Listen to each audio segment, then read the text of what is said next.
spent a lot of times there. I don't get much else done. Yeah, I get up in the morning, first thing I do, I look out and see if I can see the eagles. Now some days I don't see them, but maybe by 8, 9 o'clock I'd see both of them sitting on the limb. Then I'd see one would fly off. Now this morning at 8 o'clock, they were both of them sitting there. Then one would fly off, and it still has not returned. So I assume in a few minutes or a half an hour, I will see them coming in with some prey. I see both of them again. I was born in West Prussia, part of Poland. I lived on a farm. It was a nice place for kids. We had a big water mill on it, where Dad would grind flour for the neighboring community. The farmers would come in. Sometimes they have a small foal with them, and I always enjoyed playing with those foals when I was 5, 6, 7 years old. And then before Germany invaded Poland on the 1st of September, a few days prior to that, 2 Polish soldiers came at 4 o'clock in the morning, asked my dad to get ready. He had to go with them. And they would round up all the German men in the community, march them for 70 miles, roughly 70 kilometers, roughly 40 miles, and they put them into this big hall. And after they had rounded up all the men, they decided they was going to throw gas in and kill them all. And then when Germany invaded Poland on the 1st of September in '39, they changed their mind because they had not anticipated how quick the German army would advance, so they opened the doors, left him go. And he came home September the 19th at 4 o'clock in the afternoon, just in time for my sister to be born. And then things were somewhat normal. We knew there was a war going on, and the news was by mouth or by letter.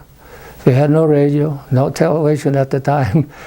So, but we knew there was a war going on. Then, 45, January the 18th, we got orders to be out of here in 2 hours.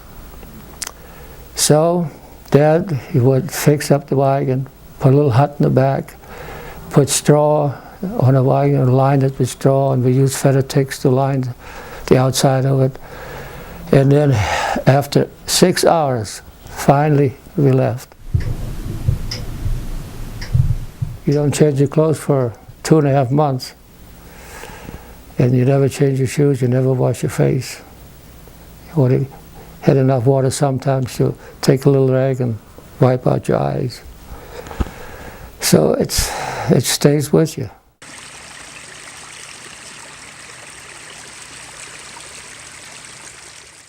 The first part of my life in America, I was actually ashamed to tell people I was German, because what had gone on in all those years, and we never found out till we got here. We never heard too much about it till we came to America, and then we saw in the news what had been going on. And it was heart-wrenching to know that the country you were growing up in do things like that. In August, I was drafted. I spent my basic training in Fort Jackson, South Carolina, and then I was shipped over to Korea. I spent 15 months in Korea, and toward the end, the only thing I was thinking of, come back to the States, meet a nice girl, and get married. So a year later, I finally met this nice girl. We had a few dates.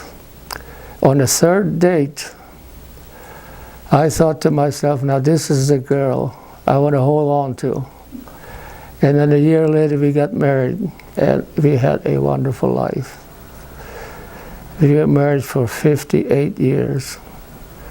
And then when she passed away on September the 8th, 2018, after all the arrangements were made and everything settled down, that's when I really got so emotional. I just can't explain how.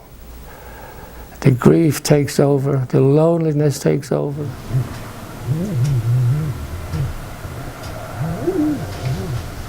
Hope they don't fall out.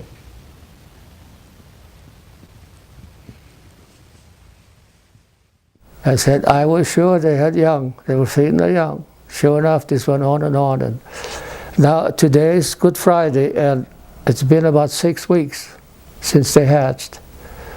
And I see the young moving around. I see them trying their wings. And it's really been a blessing in a way for me to watch those eagles. It's been very rewarding to live here and live in this country. And I know most people probably don't realize it. Once you experience something like that, you'll never forget.